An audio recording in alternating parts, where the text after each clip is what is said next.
Bukan cuma alam yang indah, inilah 10 nama makanan nyeleneh di Indonesia. Indonesia merupakan negara dengan keindahan alam yang memang sangat mendunia baik pantai, pegunungan, alam maupun keragaman budayanya. Kuliner negara Indonesia juga tak kalah lezat dan sangat menarik untuk dicicipi. Mulai dari kuliner tradisional, jajanan kaki lima, aneka lauk pauk yang sesuai daerah, serta terkadang makanan dengan nama-nama unik juga kerap diburu saat berkunjung ke Indonesia. Beberapa makanan ini sudah tersebar dan menjadi menu istimewa sejak nenek moyang. Selain dijajakan di pasar, kini makanan tersebut sudah ada yang menjamal restoran papan atas. Kira-kira apa saja makanan unik dan lucu khas Indonesia yang membuat para penikmatnya kadang tersenyum geli? Berikut daftar lengkapnya. 1. Kue tete. Nama makanan unik dan lucu khas Indonesia ini juga membuat sebagian orang tertawa ketika mendengarnya. Kue tete atau disebut juga kue ape berasal dari Betawi. Kue olahan tepung terigu dan tepung beras diberi pewarna makanan hijau atau daun pandan. Bentuknya bulat, melebar dan menonjol di bagian tengahnya. Oleh sebab itu diberi nama kue tete. 2. Mie lendir. Mie lendir merupakan salah satu nama makanan unik dan lucu khas Indonesia. Tentu dengan mendengar namanya, kamu akan memikirkan hal yang tidak-tidak. Namun kamu tidak perlu khawatir dinamakan dengan mie lendir karena kuahnya yang sangat kental hingga menyerupai lendir. 3. Nasi kentut.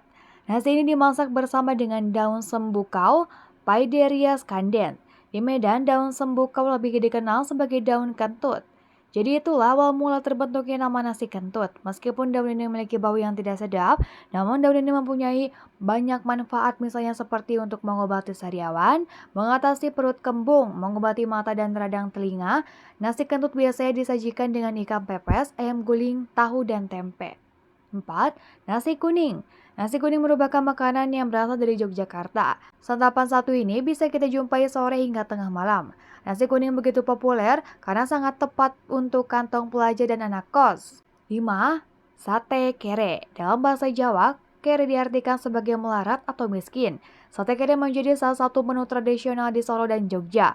Perbedaannya, bila di Solo makanan unik ini terbuat dari ampas tahu dan tetap dilengkapi bumbu kacang seperti sate pada umumnya. Sedangkan sate kere di Jawa kerap ditemukan di sekitaran keraton dengan bahan utama gaji sapi, jeroan, dengan sedikit daging sapi. 6. Kerupuk Malarat. Makanan unik dan lucu berikutnya berasal dari Cirebon, Jawa Barat. Nama kerupuk Malarat berasal dari proses memasaknya yang tak menggunakan minyak melainkan digoreng dengan pasir yang sudah dibersihkan terlebih dahulu. 7. Ketela bajingan. Ketela bajingan merupakan makanan yang berasal dari Temanggung, Jawa Tengah. Ketela bajingan terbuat dari singkong atau ketela pohon. Makanan satu ini dianggap unik karena disajikan utuh tanpa dipotong terlebih dahulu. 8. Kuku macan. Makanan selanjutnya yaitu kuku macan. Kuku macan merupakan kerupuk ikan tenggiri. Salah satu cemilan khas Balikpapan, bentuknya mirip dengan kuku jari yang runcing karena ukurannya agak besar sehingga disebut kuku macan. 9. Kue ketawa. Bentuk kue ketawa hampir mirip dengan onde-onde. Kue ini memiliki bentuk bulat dan terdapat belahan di permukaannya, sehingga terlihat seperti mulut sedang tertawa. 10. Kue cubit. Kue satu ini berukuran sekitar 4 cm dan cukup populer di seluruh Indonesia. Saat matang, kue ini biasa diangkat dengan capit makanan seperti dicubit. Sekilas mirip kue lumpur tetapi lebih banyak taburan topping di atasnya. Dari banyaknya makanan dengan nama aneh di atas, kamu sudah pernah mencoba yang mana aja?